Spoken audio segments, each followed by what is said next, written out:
the Toronto Star sports columnist, Bruce Arthur, here on the Rich Eisen Show. How you doing, Bruce? Rich, I could sleep for 100 years, but it's the best. How are you? I look. I read your stuff on Twitter, as you know. We've gotten to know. This is the first time we've ever spoken. We've gotten to know each other a bit through following each other on Twitter, and I wanted to have you on the show because what you've been writing of late, what you've been communicating of late, really gets to the heart of what people are feeling up there. So I'll just throw it out to you and say, what is the feeling there in Toronto going into tonight's game? I would say it's something new, and it's something new for a lot of reasons. And one of them is, if you're a Raptors fan, you started out as a very small piece of a much bigger sports puzzle. This is a hockey country, right? And not only that, this is a hockey town. The Toronto Maple Leafs were passed down from your grandfather to your father to you. And in this town, if you're not a Leafs fan, you're something else. And for a lot of people, because the sports run head-to-head, the Raptors became the something else, especially for people of color in the city. It's a very multicultural fan base and a very multicultural city in a way that other teams in the city can't quite match. And so if you're a Raptors fan, you started out as kind of another, and you put your heart into this team, and then your stars left. Vince Carter left, Chris Bosh left, Tracy McGrady left. It kept going and going. And then once your team got good, once they got into the DeMar DeRozan, Kyle Lowry, Dwayne Casey era of the Toronto Raptors under Masai Ujiri, the seasons would end with something different, which was humiliation. Like LeBron James pulled their pants down on national TV over and over and over again. And this is finally a team where Raptors fans don't feel scared. And maybe they should because it's Golden State and all of that. Like, these guys are the champs. But this Raptors team feels different. And so if you're a Raptors fan, this is the first time probably in the franchise history where you've really been rewarded. And so when they won Game 6 against Milwaukee, the town just – every Raptors fan and all the kind of casual bandwagon fans coming in, it exploded. You had people on their balconies shooting cell phone videos, and you could hear it. You could hear it in the city. And so it really is something new. There's an excitement about basketball in this city, in this country, that there's never really been before. And the team is finally worthy of all the love that's been poured into it from all these people over all these years. Well, obviously, so many casual fans would relate this team to Drake, right? That he's the most well-known fan and also well-known aspect of the fandom. What is emblematic of the fan, of the Raptor fan, or this team, Bruce? Is it Drake? I mean, is that a viable picture?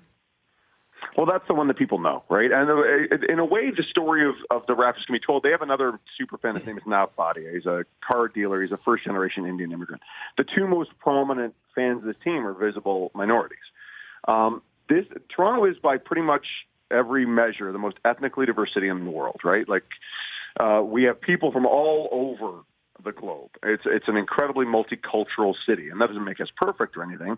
But when you look at if you look at the crowds outside the building, and this is something that happens in other places now, but it happened in Toronto as much as anywhere first. If you look at the fans who are out there in the cold and the wet, and tonight actually it'll be pretty nice, that crowd looks like the city.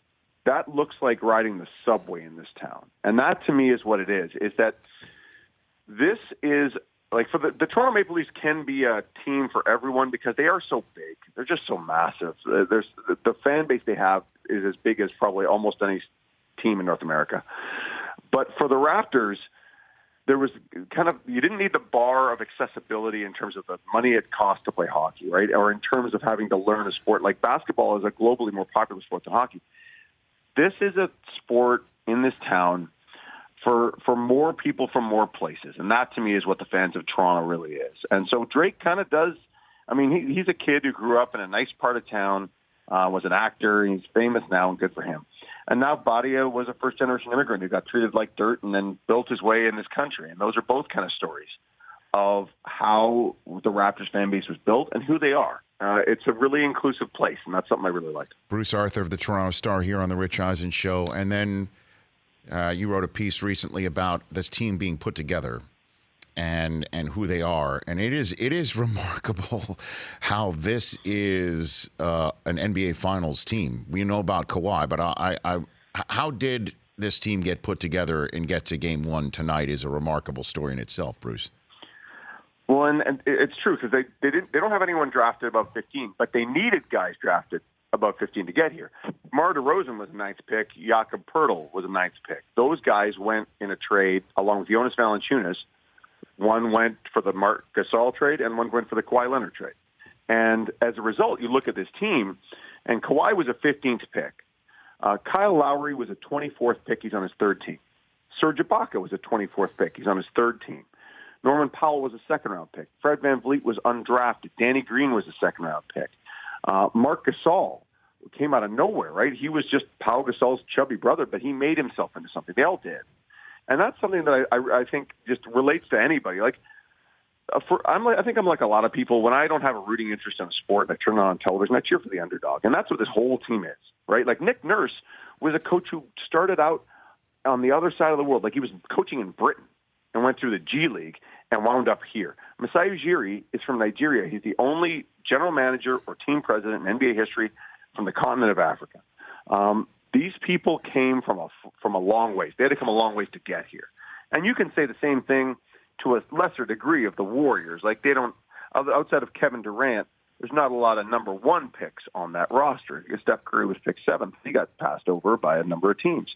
But this Raptors team came from a long ways away. And maybe that's one reason. I think there's a lot of reasons. But for a team that's relatively new together, there's a collective purpose that these guys have shown through the playoffs, which has been really impressive. And maybe it's that they've all had to fight, and maybe it's also that they're just really good. The night that Dwayne Casey won Coach of the Year here in Los Angeles at the NBA Awards, making the decision that Ujiri made to fire him look even worse. If I had come up to you that night, Bruce Arthur, and said, hey, guess what? The NBA Finals, Game 1 is going to start in Toronto next year against the Warriors, what would you have said? Well, they didn't have Kawhi Leonard yet, did they? I would have been great. But Kawhi changes everything.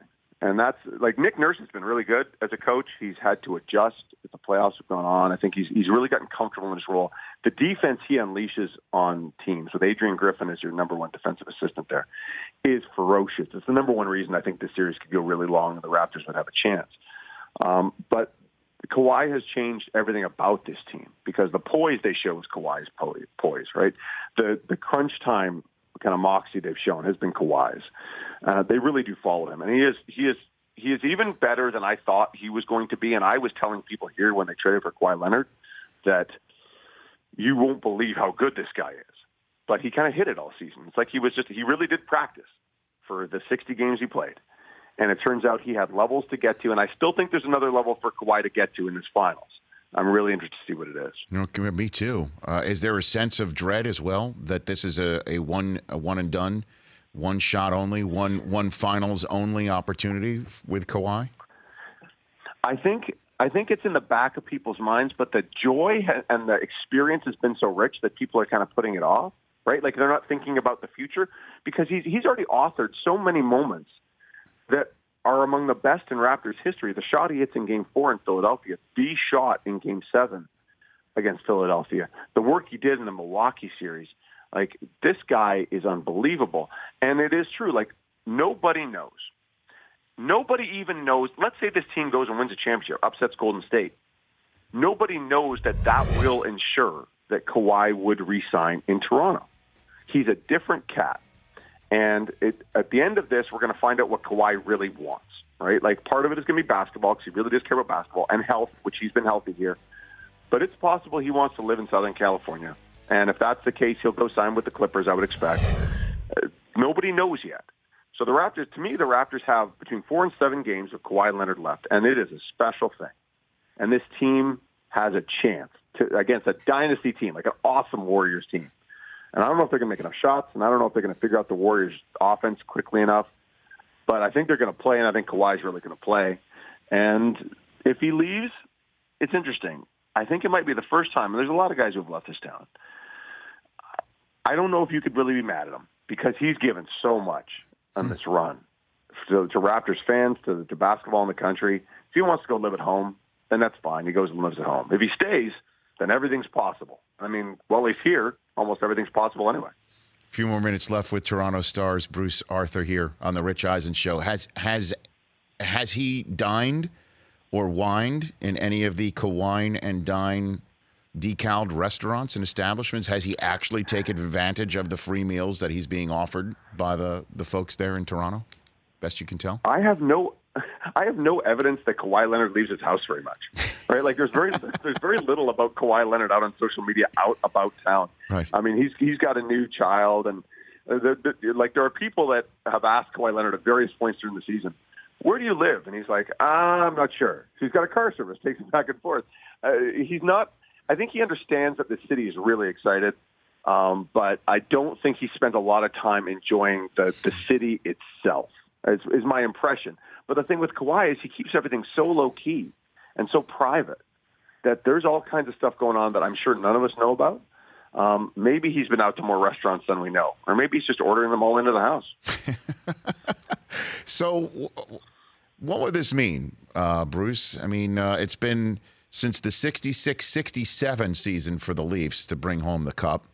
And it's been 20-some-odd years, 26 years since the Cito Gaston Whamco Blue Jays brought the World Series trophy to Toronto. What would this mean if it actually happens?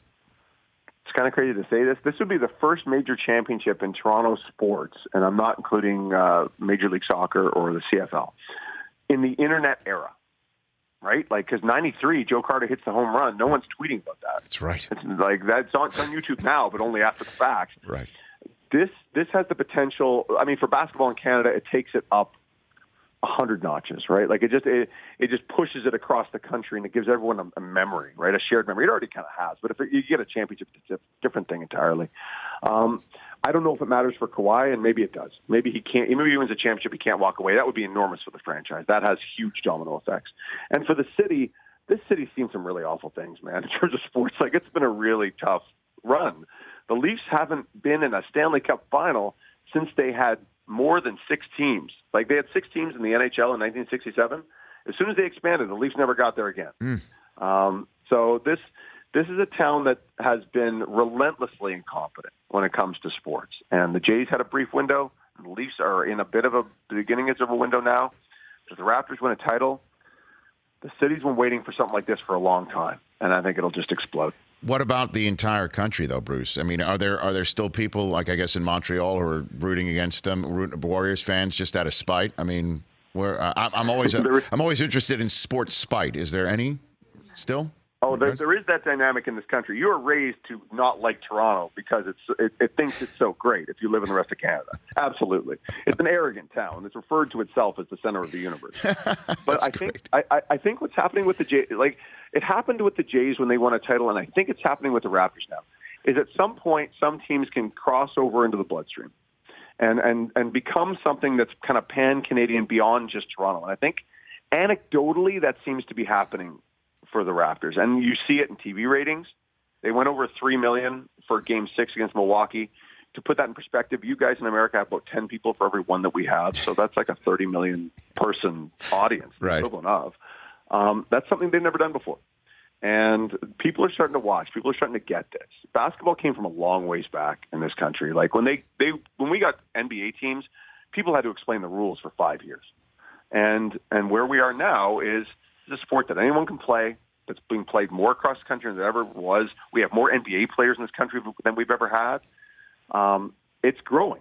We're now becoming a basketball country is how I would describe it. And this would be a big step in pushing it up a notch, a 2, who knows what. Last one for you, Bruce. Which player from the early days of the Raptors would you be thinking of if the Raptors pull this off? Which person would you be thinking of from the early days or throughout that'd be, you know what, this would have been neat if said player was part of this team, et cetera? Oh, that's a really interesting question because, I mean, the history is so undistinguished, right? Like, to me, there's people who have been a part of the organization who aren't a part of it anymore, who I wish were still here. Like Jim LeBombard was a PR guy for 20 years, best PR guy in the league, and he left last year. He went to the NBA, and he missed out on this. In terms of players, a guy like Jose Calderon is someone who's still beloved in this town, a guy that people loved. I wish Chris Bosh, who's here doing TV during the finals, I wish he could have stayed and had a better career here. I mean, he went to Miami and it was great, and he had a tragic end to his career in terms of the blood clots. I wish they could have done something better for a player like that. A lot of people are going to think about Vince. And Vince, because Vince is still the most powerful emotional touchstone in the history of this franchise in terms of people who love him and hate him, still to this day. I wonder if this is enough to eclipse Vince, to be something bigger than something we lost as a kind of city, as a fan base, for the franchise. I think it could be, even if Kawhi walks, because they will have created something, win or lose in this final. They've created something that people will remember forever. And that's, if you're a sports fan, that's all you can really ask for from your franchise, right? Great stuff, Bruce. Putting voice to what you put out there in print. It's awesome, and I hope we get to speak throughout the finals. Rich, I'm a huge fan. It was my pleasure to be on the show, man. Thanks, brother. That's Bruce Arthur, at Bruce_Arthur on Twitter. For more of The Rich Eisen Show, tune to Audience Channel 239 on DirecTV for free on BR Live, or download The Rich Eisen Show app.